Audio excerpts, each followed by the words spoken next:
Jadi ini supaya majelis ini kan majlisul iltorti Rasulullah, coba terlatihlah mengatakan Allah itu subjek, Allah itu al-fa'ilul mukhtar, Allah itu al-fa'ilul mukhtar, Allah itu yang menentukan alam ini.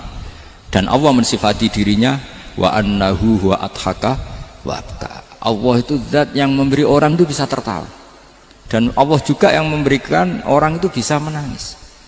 Mbok kayak apa kamu neror umat, wah amal nggak mesti diterima gini-gini, ternyata neng majelis nangis ya, mulai guyu kadang guyu-guyune ngenyak tenane daripada apa ya, agak-agak merodok orang yang dohirnya beda dengan batinnya, nggak perlu distatuskan seperti itu. Ya sudah biasa saja. Jadi nah fi muqaddimihim, imam besar dalam manhaj ini namanya Abul Hasan apa? Asyadzili. Abul Hasan Asyadzili itu kalau ada orang tanya gini, Beb saya ini susah, sholat saya tidak mesti diterima Allah gini-gini, marah. Nggak usah. Kafa bika jazaan an radiyaka laka ahlan. Sudah kamu ditakdir pernah sujud itu sudah keren. Saya itu andaikan dapat kabar dari malaikat bahwa sholat kamu tidak diterima, saya tidak susah. Bukan karena sombong. Pernah ditakdir sholat sujud ning Allah itu keren. Kayak apa malunya kita ketemu Allah kemudian kita di bumi tidak pernah sujud. Makanya cara Abul Hasan Asyadzili kowe ora usah mikir salatem ditampa taro, ora usah mbok mikir. Kowe ditakdir tau sujud itu hebat. Kafa bika jazaan an radiyaka laka ahlan. Cukup kamu mendapat balasan dari Allah, kamu pernah ditakdir sujud. Gak perlu ngaji alim alamas, gowo sawi ngalor ngidul jalalain keren. Paling gak malaikat pernah melihat kamu, gowo tak kitab kewedi. Gak penting pahammu, gak penting. Karena isra bakat paham Mas.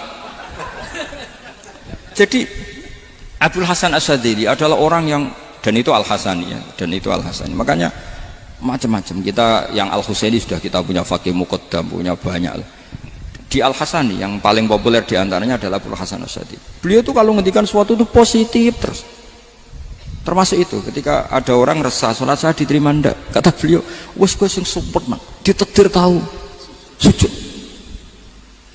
Saya itu sebetulnya kadang-kadang yang miris, wes sholatku tompo tau, tapi saya sangat sadili, sangat sadili. Saya nggak pernah berdoa ya Allah ibadah kami jenengan terima ndak, karena takut kalau doa gitu keterusan itu terus ditompo ora ya, akhirnya keterusan gitu, akhirnya ngenes. Masa orang pernah sujud ngenes? Lama-lama gini setan masuk. Apa artinya saya sujud ternyata gak diterima? Lu wong kawula kok iskal tentang pernah sujud. Itu kan ibarat gini, kamu ngasih uang sama orang tua kamu, misalnya Habib Soleh ngasih uang Habib Ali, terus apa artinya tak kasih, kemudian beliau tidak terima kasih, itu kan lucu. Terima kasih tidak terima kasih, seorang anak ngasih orang tua itu keren. Makanya saya bangga dengan Habib Soleh ketika beliau mengumrohkan Habib Ali, sudah mendaftarkan haji Habib Ali. Gak usah mikir diterima apa enggak, wes keren, itu sudah perilaku yang keren, yang hebat. Makanya saya sering ada orang mau cerai tanya saya, Gus saya ini cerai gak, istri saya kurang ajar gini. Gak usah, tapi bojoku lo judes, uang di bojo itu wes keren, paling gak kowe radarani jomblo.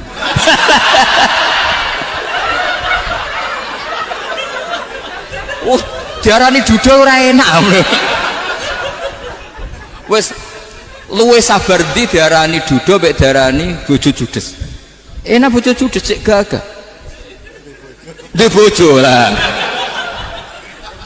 Oh iya. Provokator itu.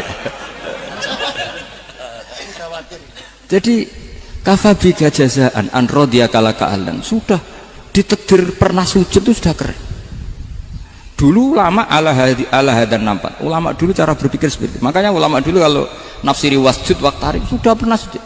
Di Quran nggak pernah ada ayat wasjud lan sujudo siro ingkana kada wa kada ingkunta mutayakinan bikobuli sujudi, kan ada sujud ya sujud saja, tidak usah mikir makbul apa tidak makbul. Sudah kalau sujud pasti waqtarib. Terus saya sebenarnya ya sebagai orang ya kadang wedi, sholatku ditompo ta ora. Tapi kalau keterusan nanti ada was-was yang mengatakan opo artine sholat. Lu tuh kan ngeri seorang hamba sing uripe ning bumine Allah kemudian menyoal pernah sholat hanya karena takut gak diterima. Itu kan geblek banget. Dan saya jenis kiai yang di partai itu. Saya tidak tahu kalau kene ndi kok. Sedih umat masa kamu gak ono keren blas. Jadi lah nanti kalau misalnya ada manhajnya Habib Soleh yang tidak seperti itu tidak apa-apa, mungkin supaya orang nggak takabur, nggak fakhr, sehingga makanya mulai dulu lama itu ya partainya kalau nggak rojak ya khauf. Nah saya ini yang jelas terang-terangan ikut partai rojak saja, apa?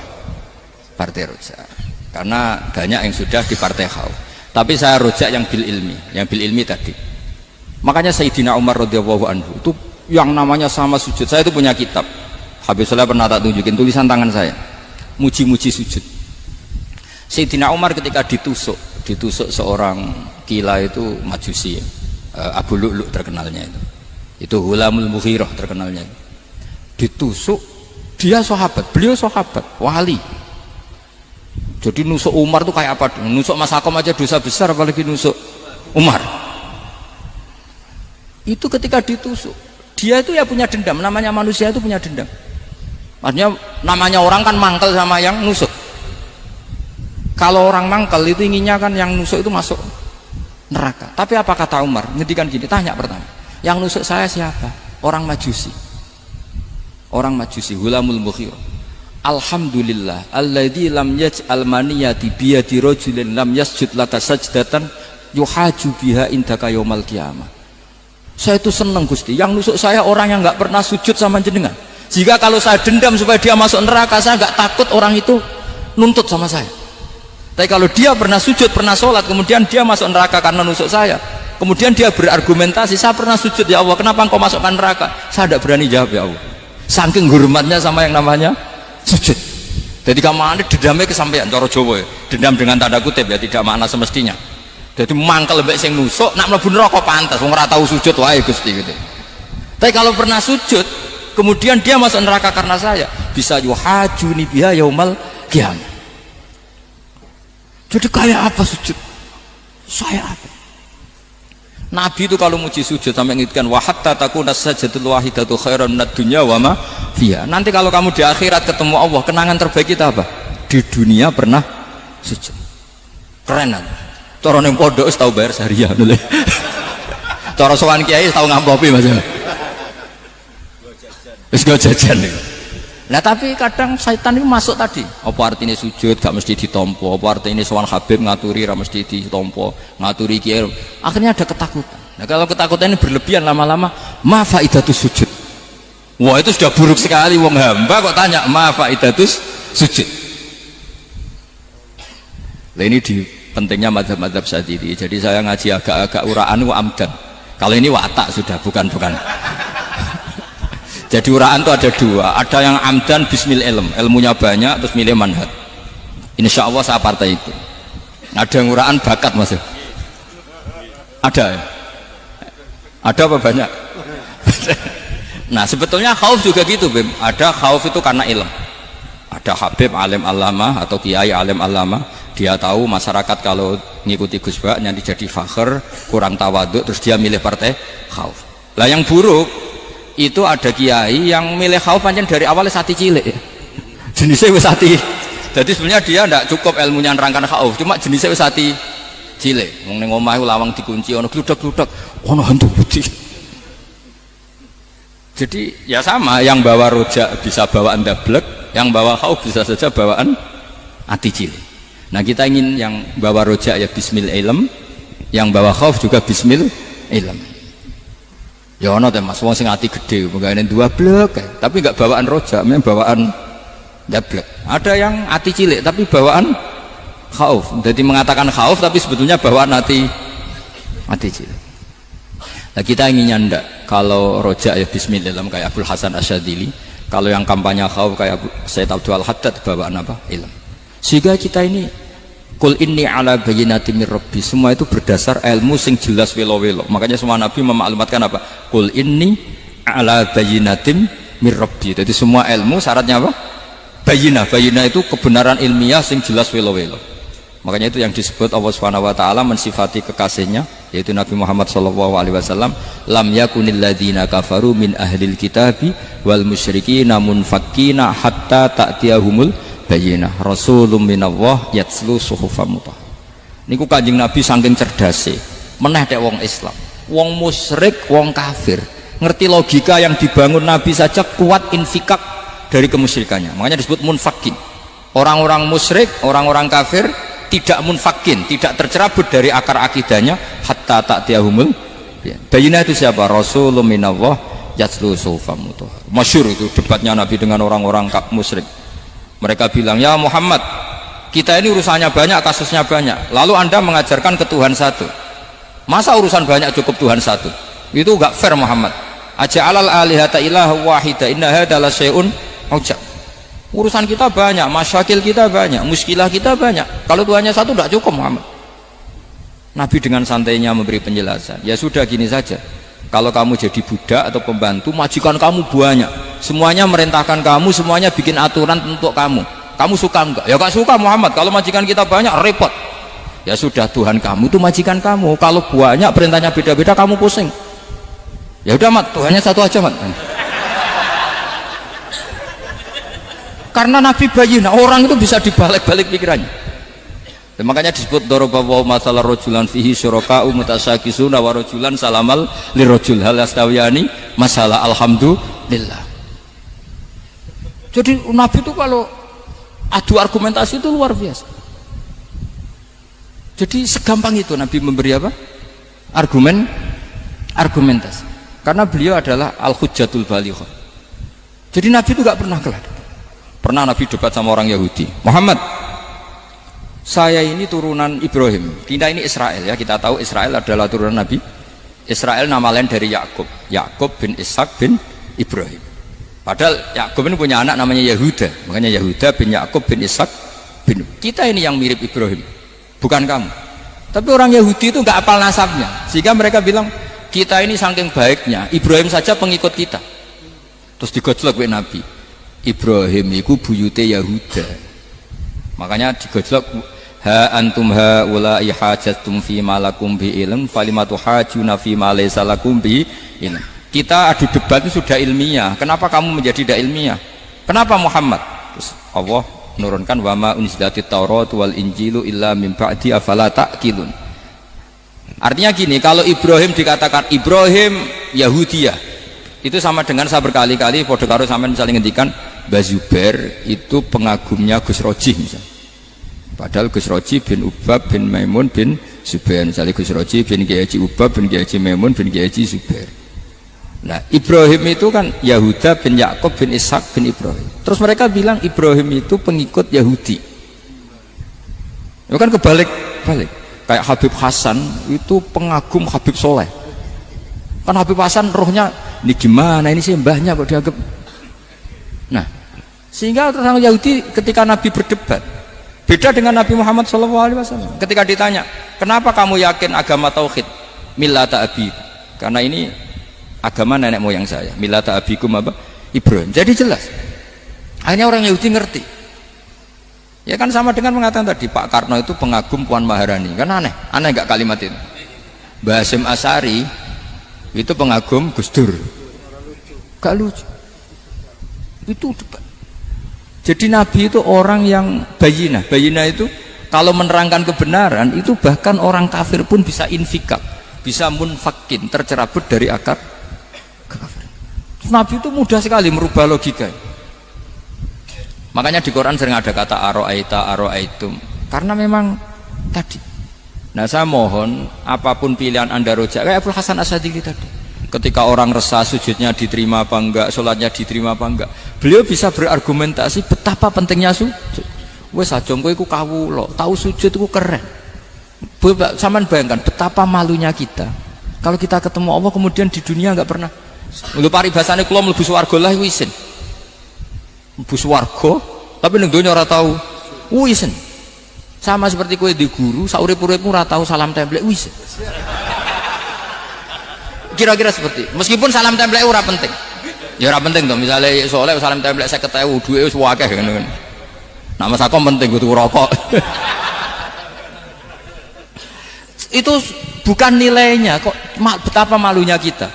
Saya dulu mau sarang, andai kan tidak pernah khidmah sama iya malu tenan sebagai apa? Santri. Makanya Sayyidina Umar ketika beliau dibunuh orang, itu pertanyaan pertama, dia pernah sujud enggak? Enggak pernah. Andai kan dia pernah sujud, maka saya tidak berani masukkan dia masuk neraka. Takutnya dia protes sama Allah, ya Allah saya pernah sujud, kenapa harus di neraka? Atau Umar ditanya Allah gini, Umar, kue ridho wong sing tahu nyembah aku kemudian dia di neraka? Kayak apa? Jadi makanya Umar ketika wafat ketika alhamdulillah alladzi lam yaj'al maniyati biyadi rajulin lam yasjud laka sajdah.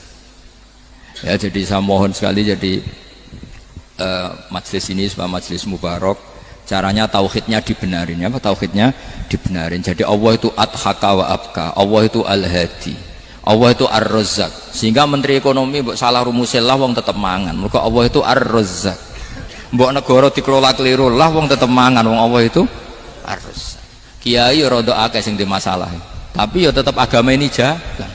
Lho andai kan syaratnya agama ini kiai ini bener, wah ya repot. Kowe iso bayangno masakom bener terus. Tapi agama ini berkali-kali coba di TV itu banyak nyun sewu, ada ustadz, ada kasus apa, ada kiai, kadang ada masalah hukum. Agama ini jatuh enggak masalah. Padahal di TV sudah dinasionalkan kan, ada kiai terlibat kasus hukum atau ustadz tertangkap karena melakukan apa gitu. Tapi enggak ngefek karena agama ini bihifdzillah wa biriayatillah. Sama. Negara mana-mana kadang manajemen ekonominya enggak jelas, tapi masyarakat ya makan karena Allah Razzaq. Sama, aku kancanan masakom mengeluh, tapi Allah adhaka, akhirnya iso guyu. Padahal orang untungnya blas kancanan dede. Tapi karena Allah itu adhaka. Nah kita dengan istri yang kita cintai, dengan keluarga kadang nangis.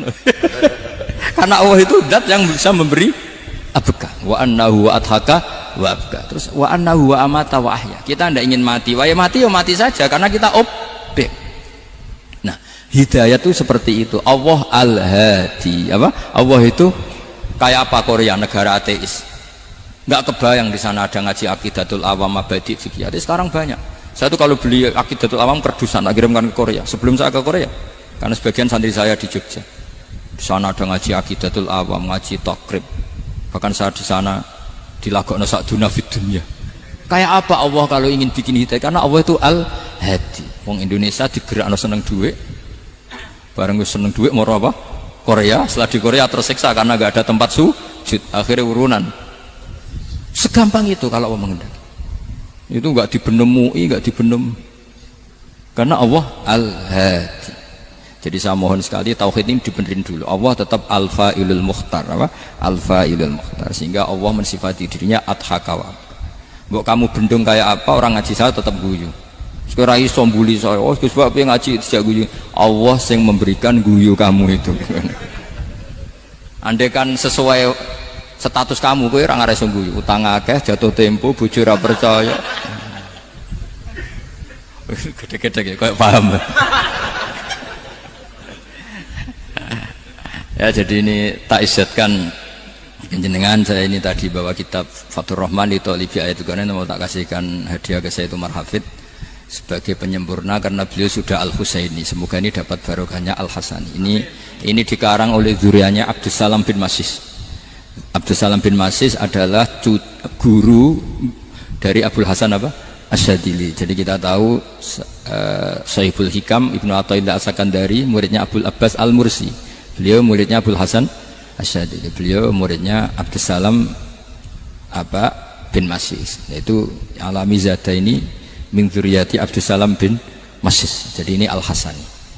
Jadi ini sudah klub karena mulai dulu ya tradisinya gitu. Banyak habaib ngaji barojak, bafadol. Nanti yang bafadol barojak yang ngaji Habib lagi. Seperti sanadnya Soleh di Sarang. Ya Soleh ngaji Mbah Mun. Tapi Mbah Mun ngaji Sayyid Alawi Sadat ya. Ngaji Sayyid Zaini Dahlan, nanti setelah Sayyid Zaini Dahlan ngaji Ajam lagi Usman Adim Yati. Jadi ya biasa mulai dulu silsilah ya seperti itu. Jadi seperti dulu Ibnu Abbas termasuk Qorobatul Rasulillah. Jadi dulu Qorobatul Rasulillah itu Bani Hasyim sama Bani Muttalib. Tapi kalau sekarang ya tentu para sadat, para habaib. Dulu biasa Ibnu Abbas ngaji ke Zaid bin Sabit. Itu Ibnu Abbas yang mencium tangannya Zaid bin Sabit. Tapi Zaid bin Sabit juga mencium tangannya Ibnu Abbas karena karobati Rasulullah Shallallahu Alaihi Wasallam. Jadi saya mohon semuanya itu insaf bil ilm, ya, insaf bil ilm. Kayak tadi munfakina hatta